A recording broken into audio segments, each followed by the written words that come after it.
Hey everyone, and welcome to this edition of Just Parlays. I'm Jim Williams, along with my partner in crime, the one, the only, betting royalty himself, Chris King. Chris, how you doing this morning? Good, Jim. How are you? I'm well. You know, we got a lot of outstanding basketball on the docket. Just before we get to that, I got a couple things. One, those of you on Twitter, and you know who you are. Yesterday I said, I should have prefaced if I didn't. I said that I thought the Bengals did a very nice job in the Super Bowl, okay? No disrespect to them. They beat the number 1 and number 2 seeds in the AFC to get there. I don't believe I had anything bad to say about Joe Burrow, with the exception of a couple of passes that I thought he could have thrown away, which ended up in sacks. But for some reason, you all seem to think that I disrespected the Bengals. I didn't. When Chris and I were talking about the future of the Bengals, I laid it clearly on the in the lap, if you will, in very ample lap, I should say, of Mike Brown. Okay, it's the owner. Okay, all I was saying was, I have no, Joe Burrow's a great player. They have a good defense. They got a good, real young team. But, unless they choose to invest in buying some good offensive linemen, and there's plenty of guys out there that they can get. They got $60 million of cap money to spend. Then if they fill those holes, then there's no reason to believe that the Bengals can't fight against a Kansas City or a Buffalo to be, in the fight next year, as well. However, if past is prologue, Mike Brown doesn't spend money. Okay, so that's the only reason I went that way with it. So there you go, folks. Okay. I didn't realize you got hate mail about it. Yeah, I got hate tweets. If anything, I'll be like Mike Gundy and say, come at me, I'm a man, I'm 40. I'm the one that said that, it's not that easy to get back to the top of the mountain just to have Dan Marino. Right. Like you said yesterday, he made Super Bowl 19. Everybody thought he was going to come back, and he never made it back the rest of his career. Right. He ran into Elway, who went 3 out of 4 years. Yeah. Then Jim Kelly went 4 years in a row. Right. And by the time all that was over, Miami wasn't. So was as good Dan at that point. But there are a lot of fantastic quarterbacks who never made it back to the Super Bowl, and a lot of them who never made it to the Super Bowl. So there is the situation. No shade on the Cincinnati Bengals. No shade meant on any of them. Okay, guys? So there you go. That is that. Now, because Chris and I are really good people, because we care about you. Okay, we try to be good people. We care about you. We got a deal for you. It's a new one, and it is from MGM, all right? Our folks at BetMGM. We want you to download their app, okay? And if you're an NBA fan, we got a deal for you. Here's the deal, all right? You bet $10 on any NBA game, and you get $200 free if either team hits a three-point shot. Well, I'd be purchasing some betting royalties on our friends at Golden State with that situation. All you have to do is bet $10 on any NBA game, and if one of the two teams hits a three-pointer, you get $200, okay? That, my friends, is a very, very good deal. Now, what we want you to check out the BetMGM link in our show box below. And by all means, feel free to play. We always want you to have a lot of fun and to enjoy it. You should also know, of course, you got to be 21 years of age to participate, and always bet responsibly. Okay? All right. So, and if you're looking for an easy one to cash on that one tonight, look no further than Charlotte, Minnesota. Those two are two of the top 5 teams in the league when it comes to knocking down threes per game this season. Minnesota third at 14.5. Charlotte at 13.8. So there's a pretty good chance you're going to get at least one out of those two teams. It's only $10, people. So take that MGM, app, get the Bet MGM app, put it, on your phone, and cash in on a few bucks. Okay. All right. We're here to help. Okay. We're not the government, but we're here to help. Our buddies at Unknown Entity. Was right on the ball there. We were just talking about people think that Cincinnati is just going to walk right back into the Super Bowl, and they're deluded. Well, Unknown Entity, I share your suggestions about that, my friends. Okay. If it was that easy, then we would see the same Super Bowl matchup year after year after year, and obviously that's not what pans out. Let's remember one thing, okay, folks. Now, we've talked about on many occasions the GOAT, Tom Brady. Okay. Tom Brady went 7 years between Super Bowls. All right, so that's just giving you the information, folks. He's was in the NFL for over 20 years. So there you go. All right, well, we've got more and far more interesting things to get to at this point in time, and far more pressing. And that, of course, you're going to get torched for saying the Bengals aren't interesting. I don't care. At this point, I don't care. All right, here we go. Moving to the hardwood and the NCAA, and we got coming up tonight a game at the Pit. Yeah, it's going to be an interesting matchup for sure out there in the Mountain West when Wyoming goes on the road. Our good buddies, Wyoming, Jeff Linder, has done a great job. Graham Ike has been dominating people of late. I think his last two games he has something like 50 or 51 points, 30 rebounds. Wyoming's 21-3 overall. They're 10-1 in the Mountain West. They're going to face the New Mexico team that's 10-14, but just 2-8 in the Mountain West. You have to feel bad at least for a minute that Richard Pitino decided to go there after leaving Minnesota. His dad, having a lot better success than he is out there in Albuquerque. Wyoming is 65th in scoring offense, 76.1 points a game. They're 22nd in field goal percentage. They shoot 57.6% from inside the arc, which is 7th in the country. They knock out 8.3 triples a night. They shoot 35.3% from out there. And they're facing a New Mexico team that doesn't know how to play defense. They're 329th in scoring defense, giving up 76.2 points a night. Opponents shoot 44.9% from the field. It goes up to 51.4% from inside the arc. And New Mexico gets killed on the glass. They give up 38.1 rebounds a night, 333rd in the country. Wyoming 3-0-1 in their last four on Tuesday. They're 4-1 against the spread in their last five after beating somebody by at least 20 points. New Mexico, yeah, you notice where you have something in there about them winning by 20 points, but before you get all excited about that, let's point out that the team they beat was Northern New Mexico. Ooh. Yeah, they beat them 78-46. Always great when you beat up a non-Division I team from your own state. Right. For the record, one of their other wins this season came over Western New Mexico. Apparently Southern New Mexico was too busy to schedule a game. And Eastern New Mexico State, decided that they didn't want to play either. Yeah, the directional schools in New Mexico just decided they didn't want to take part in it any longer. This game can be seen tonight, by the way, for those of you, on CBS Sportsnet, which you can get. You can download it for free on your CBS Sports app. Okay, so you can watch it on your phone, on your tablet tonight. The Cowboys and the Lobos in what should be a fun game out. Yeah, I mean the first meeting was a 93-91 game because Wyoming had a lead slip, or let New Mexico get close late, but still a track meet in that one. So look for a lot of points in this one. Only I don't think New Mexico will be as fortunate as they were in the first meeting when they shot better than 63% from 2-point range. Right. That game, Wyoming shot 67% from two. Mm-hmm. So look for a lot of offensive fireworks in Albuquerque in the altitude. Well, in keeping with our, Pitino family reunion, let's go to our next game where the father will be involved in coaching. Right, Iona goes on the road to face St. Peter's in a matchup of the two top teams in the MAC. That's the Metro Atlantic, not the Mid-American, which we like to talk about as well, and we'll probably talk about later on in this program.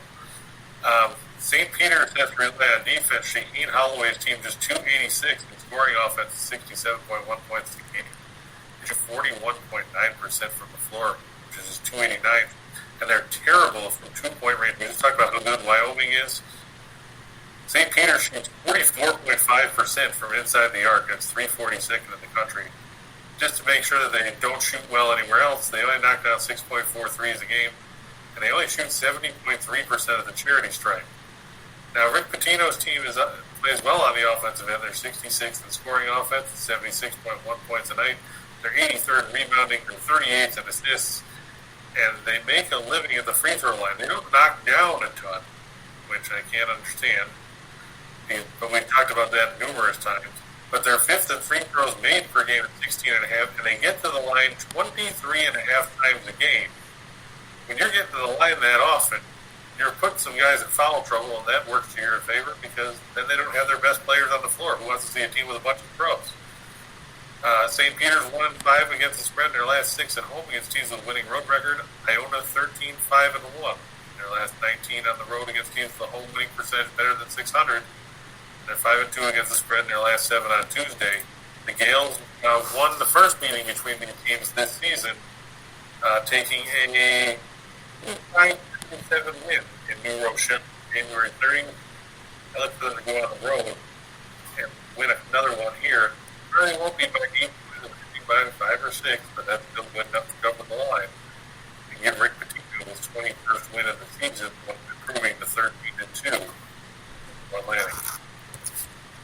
Well, I'll tell you what, Rick has done an outstanding job there in Iona, and it looks like another tournament bid is looming in the future for Rick Pitino and Iona. And my only concern at this point, it shouldn't be called a concern, is that at 70 years old, will Rick Pitino leave Iona for what undoubtedly is going to be 3 or 4 job possibilities, where there's going to be some bigger name schools who are going to want to see if Rick has any juice left in the tank. Well, who do you think would go after it? University of Maryland. You don't think that Danny Manning will retain that job? I think I have a better chance of getting that job than Danny Manning has of retaining it. So, no.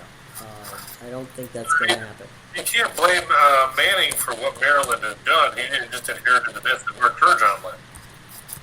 Again, you're applying something to college sports that does not exist, and that is logic. Okay? You're applying, Point well taken. You're applying logic to something that doesn't exist.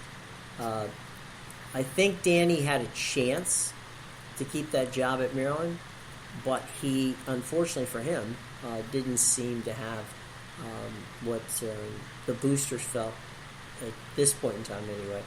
That has been a production to the point where they want to keep him on. So I could be wrong. It certainly wouldn't be the first, and as Bengals fans will tell you, and it won't be the last. But at the University of Maryland, I do believe that they're going to go for somebody, a bigger name, and on that list I know for sure, because I've spoken to some of the boosters there, is none other than the Gales head coach, Rick Pitino. Whether or not other names that you've heard that you would think would possibly leave their current state to go to Busch Park? Well, they've also talked about Jay, leaving Villanova.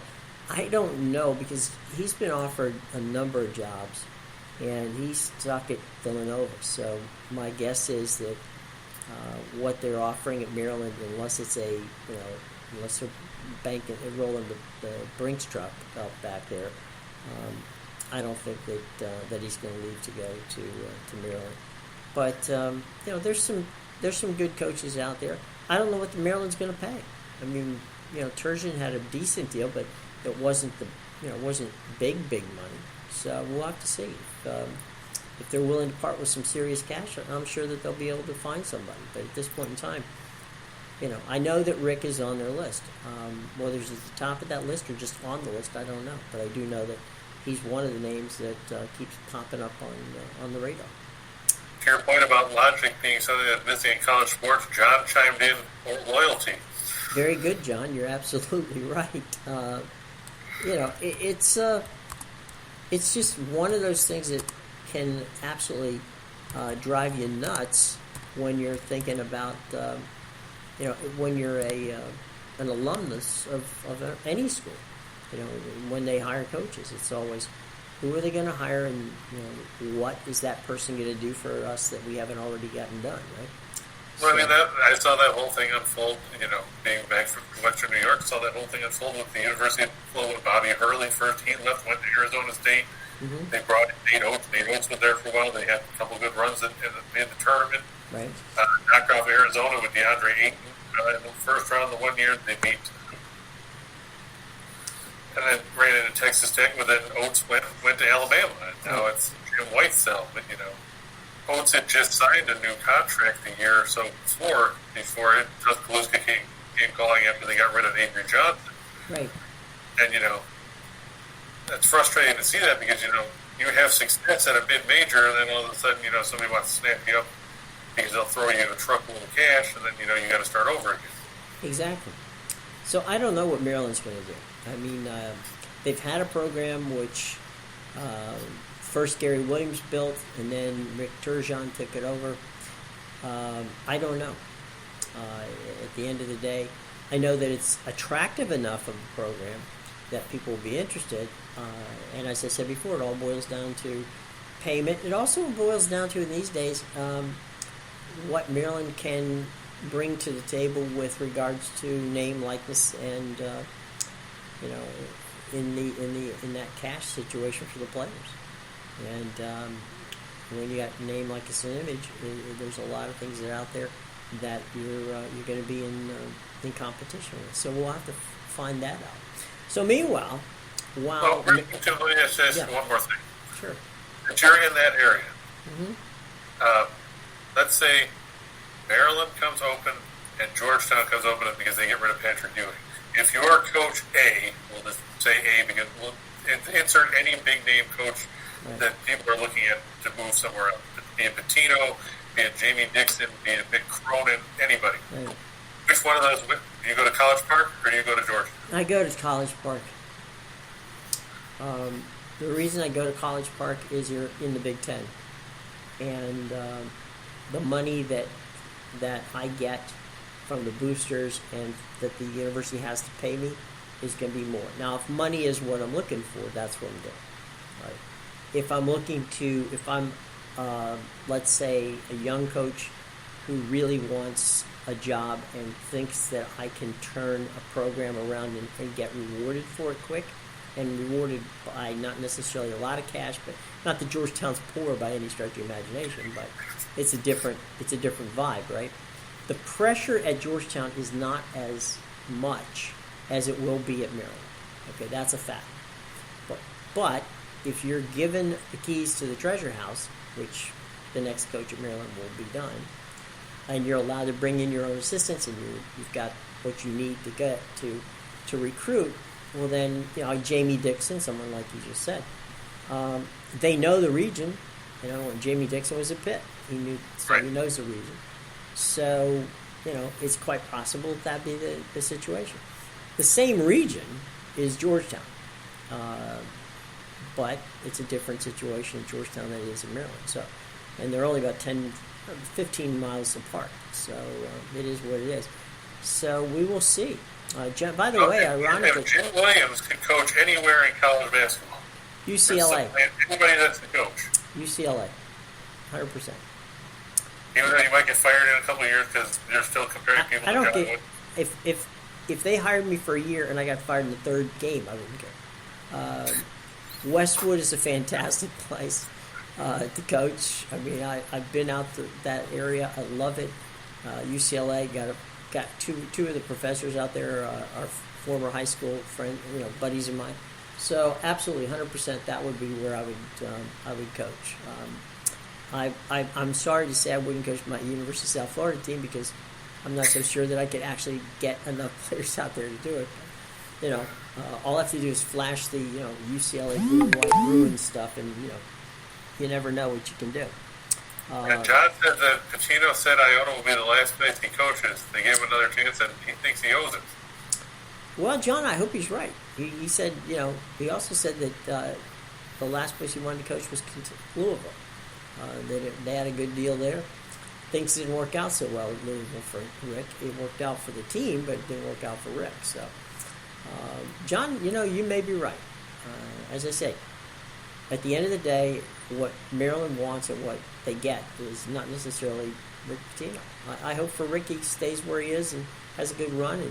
And I don't know how much longer he wants to coach, but at the age of 70, I would think he wouldn't want to coach too much longer.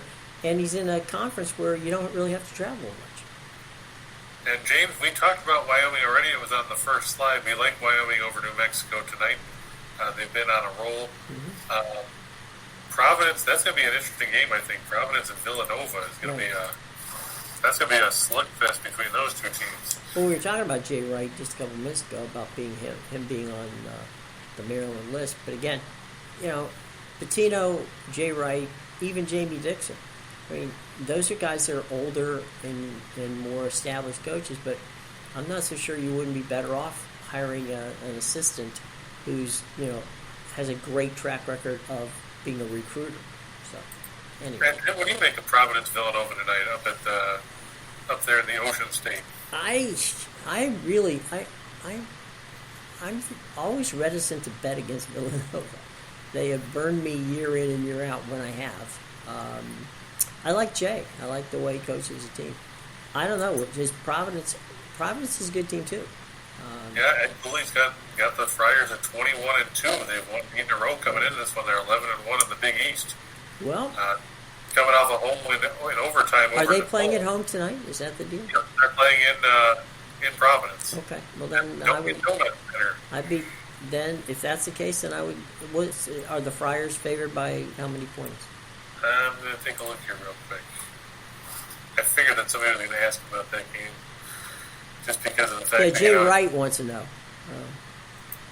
Apparently, it's going. Villanova is favored by 4.5.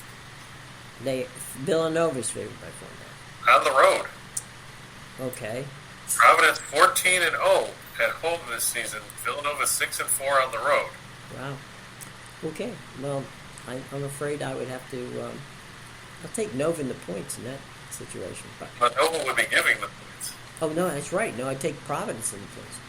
Yeah, I think it's probably going to be a 3 or a 4 point game. If I could get Providence with the points, I would probably take them. Yeah. Villanova may well win that game, like you just said, but it's going to be one of those close games because neither team runs that much. They're both Villanova for some reason has slowed to a crawl. They're 351st in tempo at 61.9 possessions a night. Mm-hmm. Providence isn't a whole lot faster at 296 and 65.2, and they both play good defense. This could be, 65, 62. Right. One of those old style games. Okay. Well, we'll see. We'll definitely see. Let's go to the ice. Got some fun stuff going on in the NHL tonight.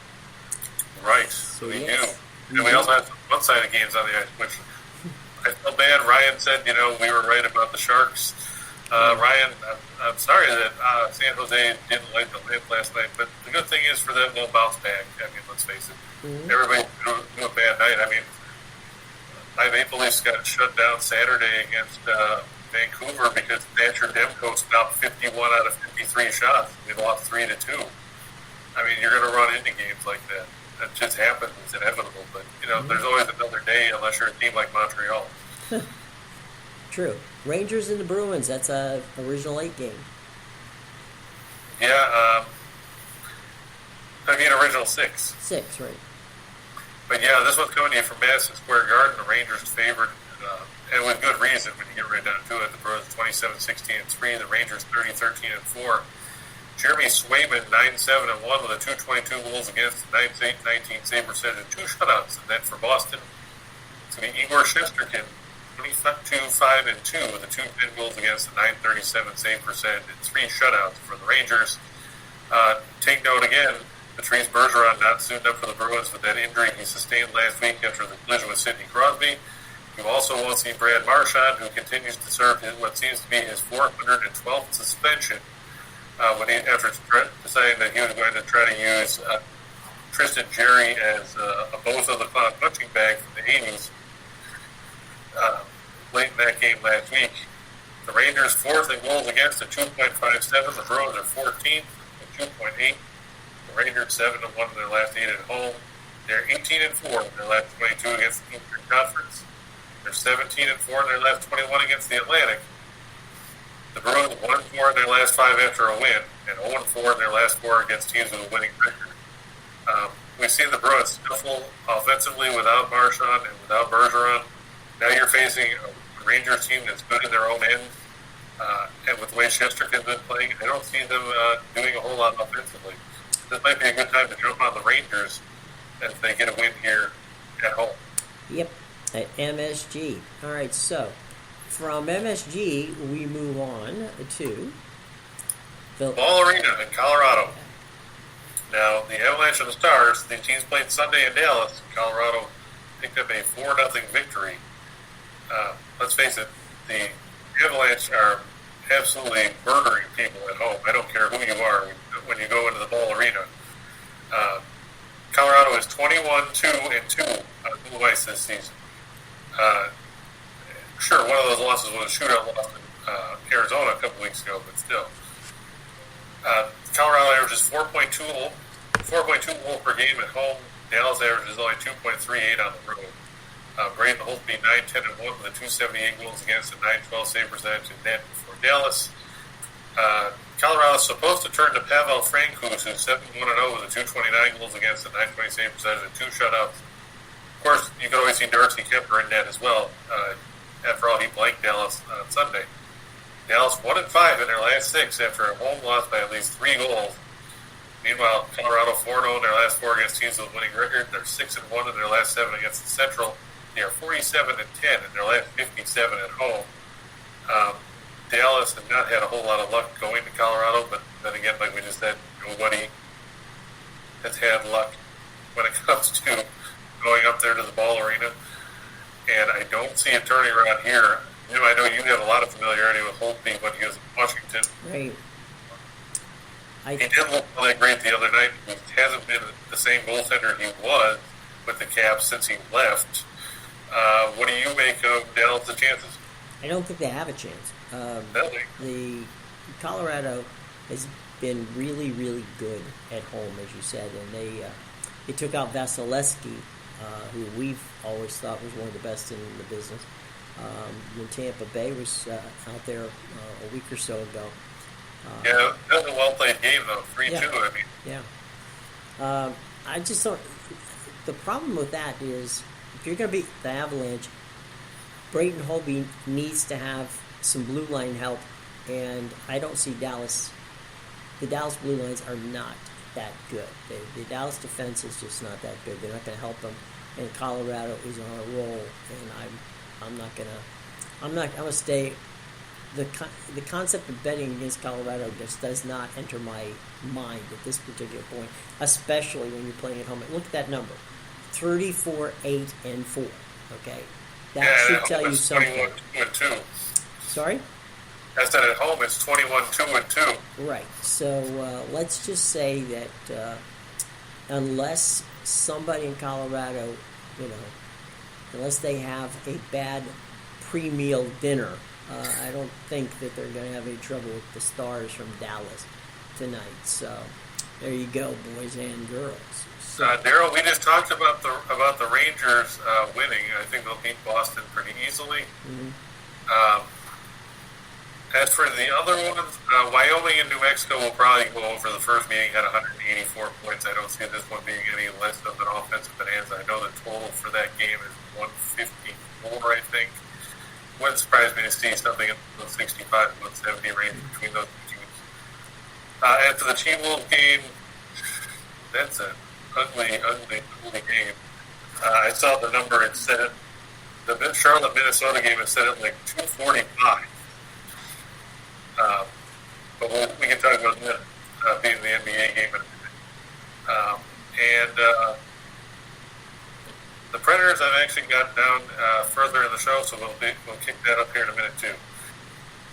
All right, so the Sixers and the Celtics, a trap game? No, I mean Boston doesn't score a ton of points against Philadelphia when they play, and Philadelphia doesn't score a ton of points when they play Boston either. You look at the three meetings this season between those teams, and Boston has put up a total of. See, they had 99 points one game, they had 103 the other, and they got 88 the first meeting.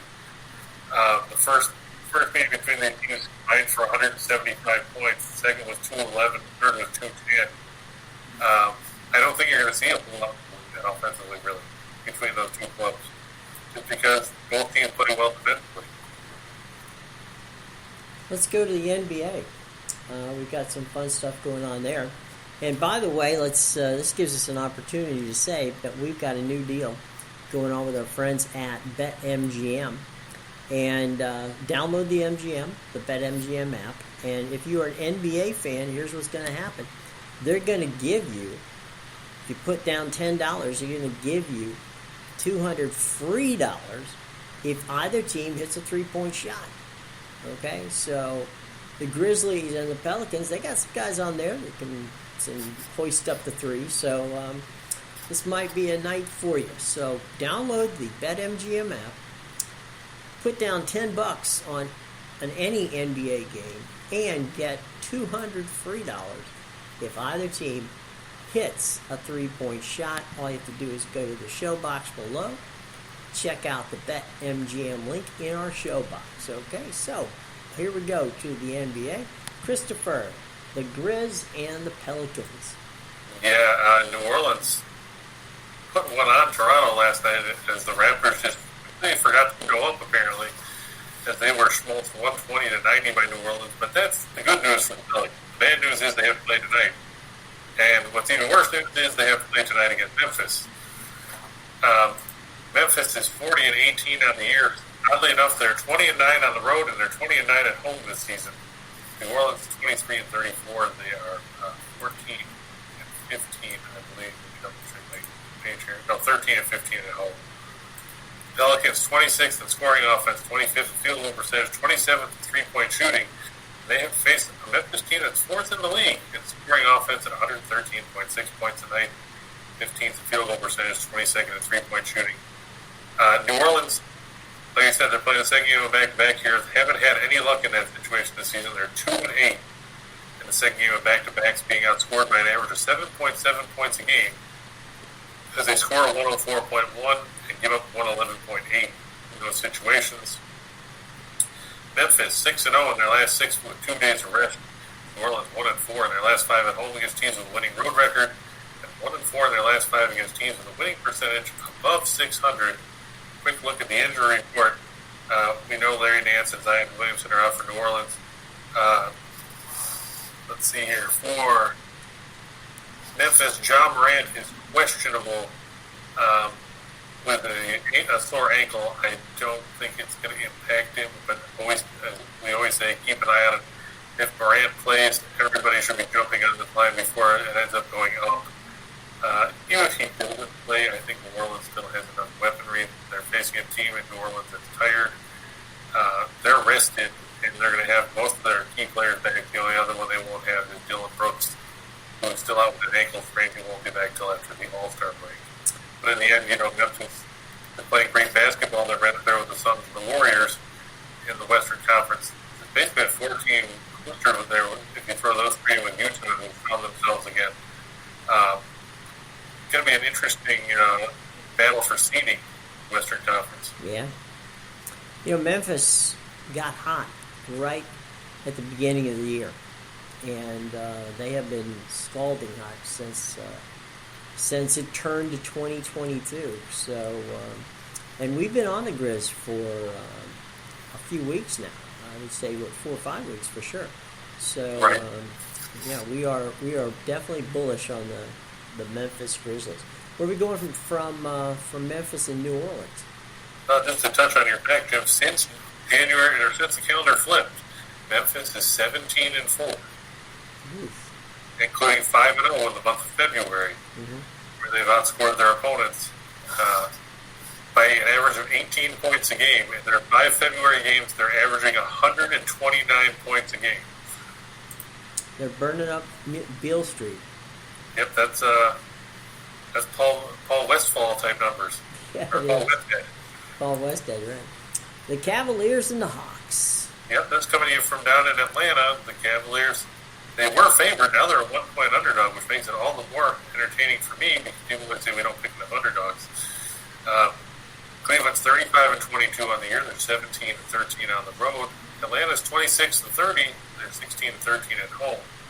Atlanta, 22nd in scoring defense. They're good offensively, but the problem is they give up almost as many points as they score, and that's not going to get it done if you want to have success in the league. They're 25th in field goal percentage, or 25th in three-point defense. They're facing a Cleveland team that leads the league in scoring defense at 2.1. They're third in field goal percentage defense at 54%. They're eighth in three-point defense. Cleveland 4-0 in the last four when their opponent allows 100 points or more in their last game, and 4-1 in their last five overall. Atlanta 3-13 in their last 16 against teams with a winning percentage above 600. And Cleveland has gone 7-2 against the last nine. I ran across a stat earlier today that says this season Atlanta is 1-8 against the spread against teams with a winning percentage between 60 and 70% this season. 1-8. How they're favored, I don't get. Also, they won't have John Collins, who's out until late February with a heel injury. Bogdanovich is questionable.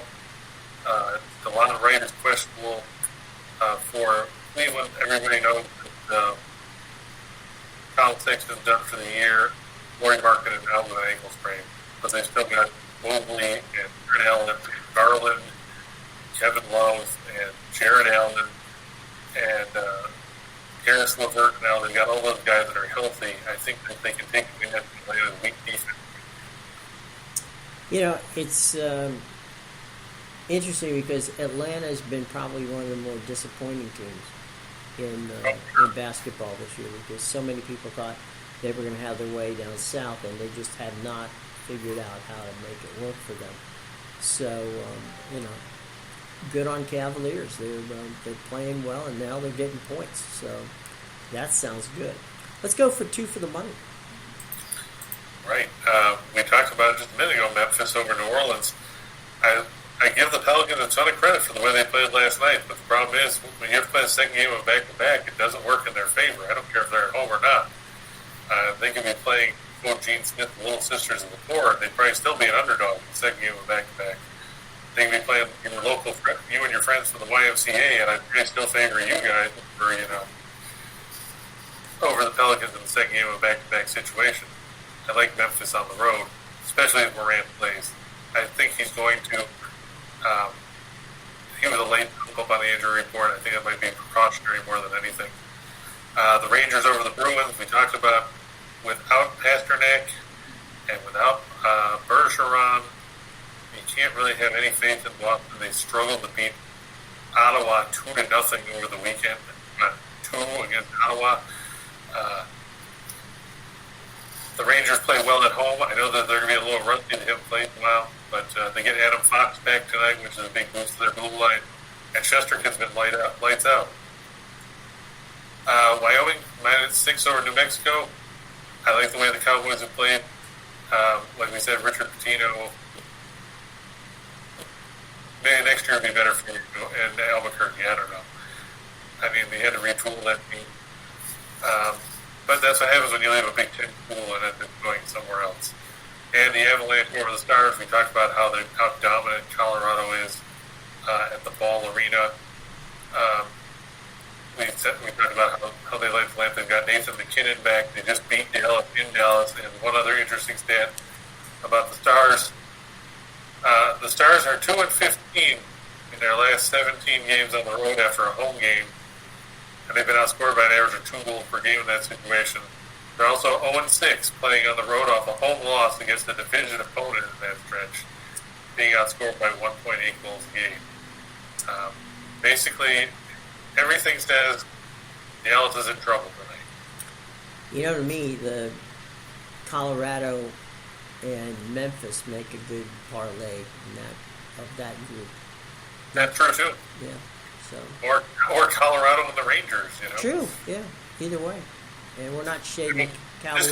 Just because I clump them up that way doesn't mean that you guys have to. Right. So, all right, let's go for the money. James, I don't think the line looks too trappy. If it got to Wyoming at 7 or 8, then I would be a little more concerned. But I think at 6, with the way the Cowboys are playing, I think they should be all right. There we go. We talked about Iona already. I think that's going to be a close game, but I think that Iona's ability to get to the free throw line will get St. Peter's in foul trouble.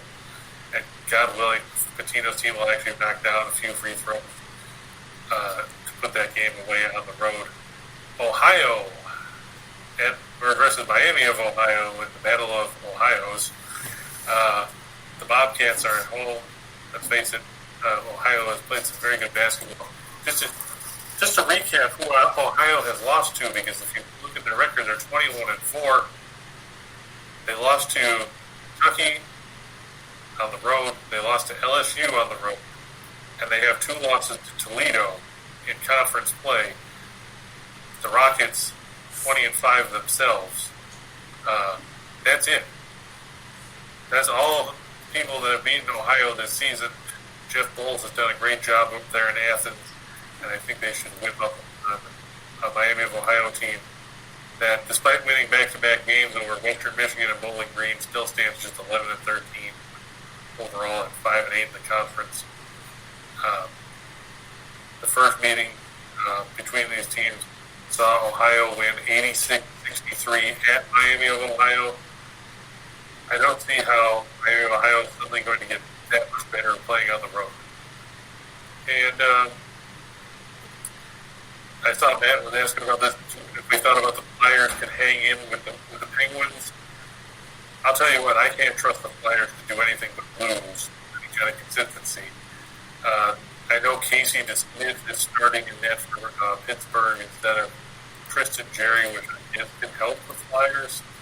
But it depends. Do you really have faith in Carter Hart?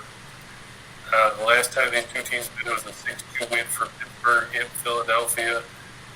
I just don't trust the Flyers, who are 4-23 in their last 27 against the East. They haven't had a lot of success in the series. They're 5 in the last 7 meetings. I don't have faith that they can keep it as a one-goal game. I know the money line's prohibitive, but if you're worried about the push line, you can always go that route if you want to pay the extra juice. But I think Pittsburgh will win probably 4-2, 5-2, something like that.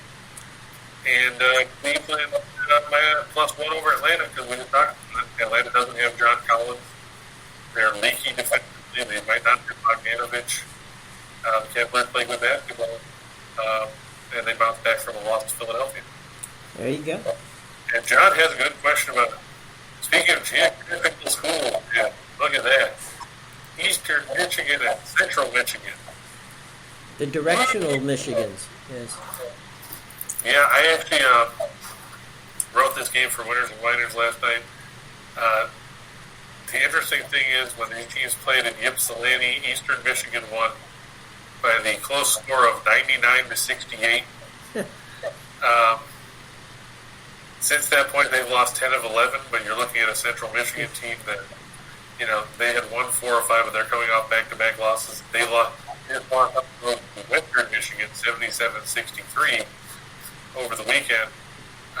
Tony Barbie's team is 6-16. They're horrible defensive end of the floor, and I mean horrible.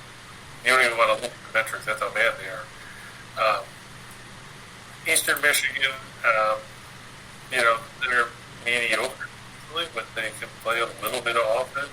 Noah Farrakhan, Bryce McBride, Monty Scott, Darian Spotsville. I actually went with Eastern Michigan, even going on the road, because I'll be the first to admit I got burned when I thought that Central Michigan was going to beat Western Michigan over the weekend, and then I watched them lose by 14 points. But the big difference between the teams, because they're both horrible defensively, Eastern Michigan 334th for defense, Central Michigan 352nd.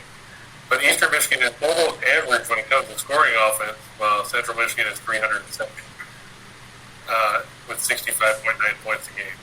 I'll take Eastern Michigan giving the point and a half. Yeah, point and a half. Especially when you factor in that for Central Michigan, Jermaine Jackson Jr. is out again for this one. He averages 11 points a game. He won't play. I just don't have any faith in the Chippewas. As for the over, yeah, I leaned toward the over. You won't see 167 points like you saw in the first meeting. But I think it'll edge past the mark just because the defenses are so bad. It's not even funny. So, yeah, I can go toward the over in there. Yep. You just said it right here at the top. So, yeah. The space for those ridiculous box-star parlays have been rewarded. So here you go. Yeah, we're going to start with Liberty. They're on the road against North Florida. I just don't like North Florida. I'm going to be honest. You know, they're the only team in Florida that I probably like less is South Florida, unless you're counting betting against them, in which case I like South Florida a lot. Liberty, you know, Rick McKay's done a good job with the Flames the last few years. They're a dangerous team offensively. They started the year 1-3. Since then, they've gone 17-5. They are coming off a 4-point loss at Jacksonville, the ever-popular Jacksonville Dolphins. Well, are they still the Dolphins, Jim? Yeah. Mm-hmm. Okay. I wasn't sure. I just knew they were when Artis Gilmore was there. That's the last time they were good. Yeah, I still regret that Bob Lanier got hurt in that final four, because the matchup between Lanier and Gilmore would have been interesting to see in the college. Yeah. I mean, we saw it in the NBA, but still. But yeah, I like Liberty. Speaking of teams from back home, I like Buffalo on the road over Bowling Green. The Bulls have won a row, including a trouncing of one of the Michigan teams that we talked about months ago. Last week, the Bulls rolled over Eastern Michigan 102-64. For good measure, they beat Michigan 74-54, and they beat Western Michigan 78-64. So I like UB going at Bowling Green. They had kind of fallen apart. They started the year well, plus 4 or 5, including a 94-78 road win Miami of Ohio Saturday. I feel bad for Mike Huger. He got some talent, but it just hasn't panned out this year. That'll be a fun one to watch, to go over the total as well, because those teams are Bowling Green love run, and Buffalo still runs a lot. The first meeting was in 1988 at the Alumni Arena back in early January. Memphis on the road over Cincinnati. I like Memphis here. You know, I'm hoping they don't ride the hangover train from that win over Houston. I said it the other day. That was a big win for Memphis and moving them up in the net rankings into the mid-40s. Cincinnati kind of needs this win if you want to try to even have a shot in that large bid. They're, I think, 79th in the net rankings. They came off a loss to Tulsa the other day in the game where I don't even know what the hell they were doing. They didn't play good basketball at all. They let Tulsa shoot 52.5%. If you let Memphis shoot 52.5%, you might as well just win at halftime. Hofstra, minus 6.5 over Elon. The Phoenix have not been all that great. Hofstra has really turned it on of late. They started off slowly. But you look now, Pride sitting 17-9. They've won 8 of their last 10. Coming into this one, they beat Delaware on the road over the weekend. Speaking of Delaware, we told you that I thought that line against James Madison looked stupid because they beat James Madison by double digits. They're like 6 at home. And then they went out and went James Madison by like 25. So that would be one of those things where Steen and Reichel will put odds makers were drunk because Delaware should have been favored by way more than they were. Washington and Nashville, I look to go over 6. Both teams have struggled coming out of the All-Star break. There's a lot of offensive weapons on those teams. I look for it to go over. Jim, what do you see out of the Capitals goaltending? It's a mess. I've heard that they think Vanacek should be the starter over Samsonov. Well, at the moment, they think they feel more confident with him. You got to go with who's hot, and right now neither of them are that hot. I was going to say, right now nobody is. Right. So at the moment, that seems to be where they're headed. We'll see, but at the moment, I think they feel that he's giving them their best shot to win. And we'll certainly see quick enough. Because Nashville can put points on the board, so can Washington. So we'll see. Right. One thing we don't have to worry about is Barry Trotz, getting in a scoring rundown with Buffalo. Yeah, that'll probably be a 3-1, 3-2 type of game, I'm thinking. But I like the Islanders on the road. I know Buffalo got a win the other day. Jeff Skinner had the first 4-goal game of his career, but it came against Montreal, so that's kind of like, saying that you beat somebody playing street hockey. Mm-hmm. Calgary's been hot. Yeah. Well, Calgary's been on a roll, too. I mean, they've won, 5 or 6 in a row? Yeah. They just beat the Islanders. They beat Toronto last week and Wickham at home. I know Columbus has won 3 in a row. What they do, the Blue Jackets have won 3 in a row. They're still terrible on their own end. And that's dangerous against the same team that is lighting the lamp with regularity. On the NBA, hard when you like the Sun, minus 12.5 over the Clippers. I know the Clippers beat Golden State yesterday, but now they have to go to Phoenix and get a second game of back-to-back. That's tough sledding for anybody. I don't care if you're coming off a rest or not. I like Phoenix there. Boston, Philadelphia, we talked about it before. Those teams play very good defense. They don't play a ton of offense when they play each other. I look for it to stay under the number. And finally, the Heat, minus 4 over the Mavs.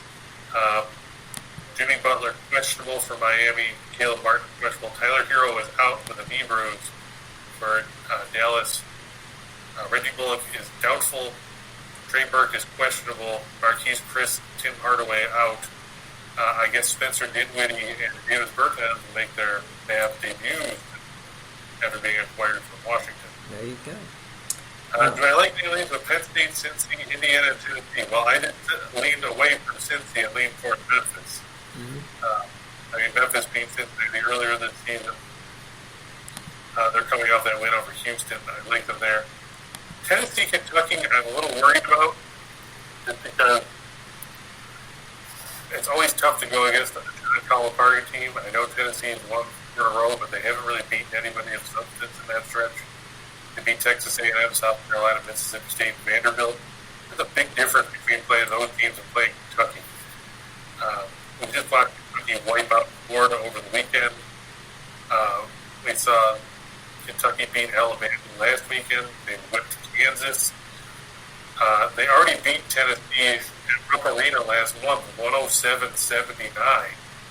I would probably lean toward Kentucky in that one. As for Indiana, I'm going to look and see who they play. Don't know off the top of my head. Indiana, that's going to be interesting. What do you think of that? Indiana, Wisconsin, Assembly Hall. Indiana, Wisconsin, where? Assembly Hall. No, I would lean Indiana because they're at home. I mean, it's relatively. Indiana's played well at home, and Wisconsin is not a big scoring team. I would, if the points weren't too bad, and I have no idea what the line is on that. I'll take a look real quick. 1 second. It's always tough to bet against Indiana at Assembly Hall. Indiana is favored by 3. I'll take it. I would take that. I think they could beat Wisconsin by 3. Yeah, I think it'll probably be somewhere between like a 4 and 6 point game. Yeah. I kind of agree with you. I have to lean towards Indiana just because they're playing at home. You look and see, Wisconsin, they've had their issues on the road. They lost to Ohio State. They lost to Illinois. They got by Nebraska by 8 on the road. They beat Michigan State by 8. Think of that. How do you beat Michigan State and Nebraska by the same margin? I don't. That's odd, but I would. Indiana at home. It's tough. Yeah, the first meeting in Madison was decided by 5, where Wisconsin rallied in that game. Mm-hmm. I remember we talked about it on the show. We took Indiana to win. Yeah.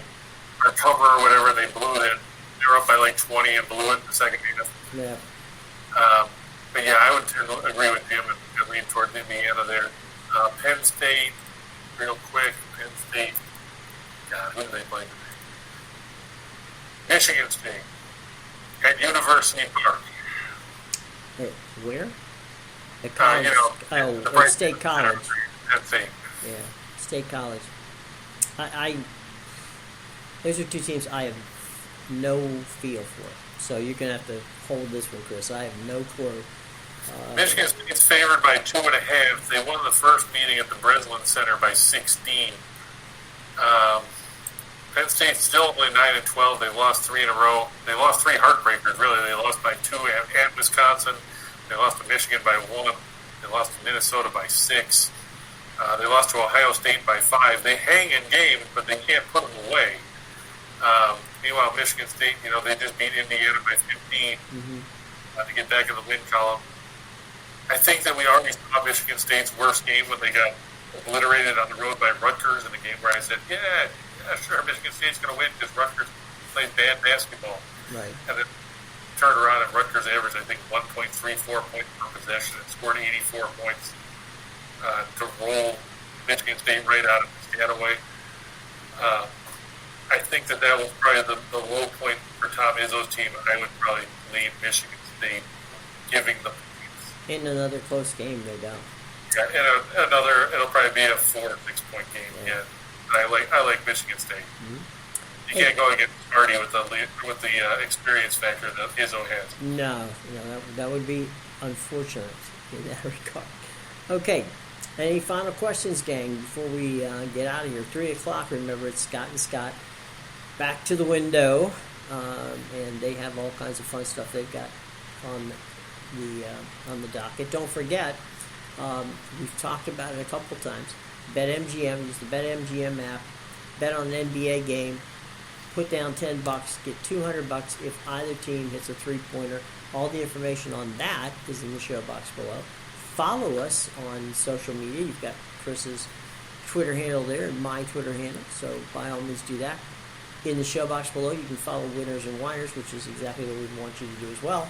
They can be accessed right down there. So all the information you need to know about podcasts and all kinds of stuff, all down in the show box, including that deal.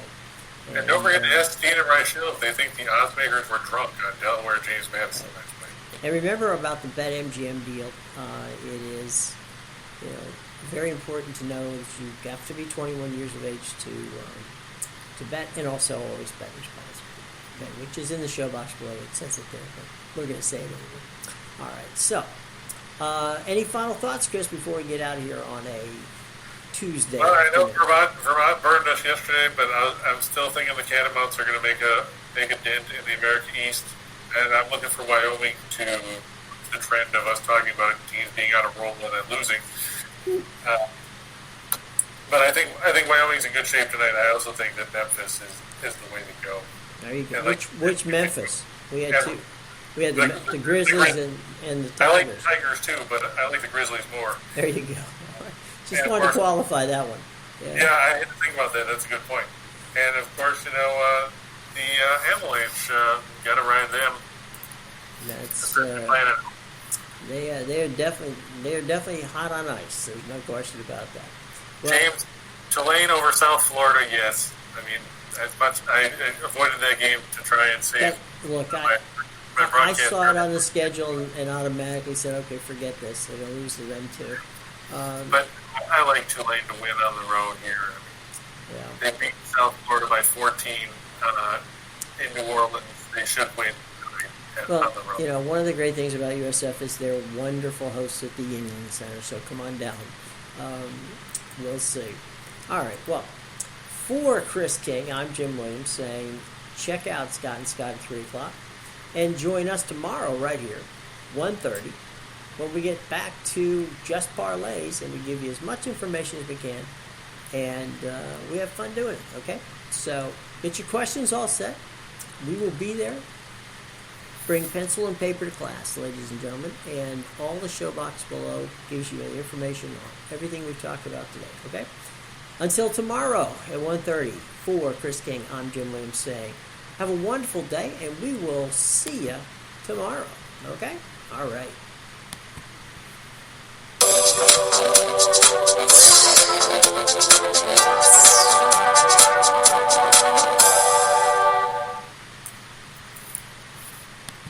Ta-da! Yeah, see, now they want us to do a show about future bets.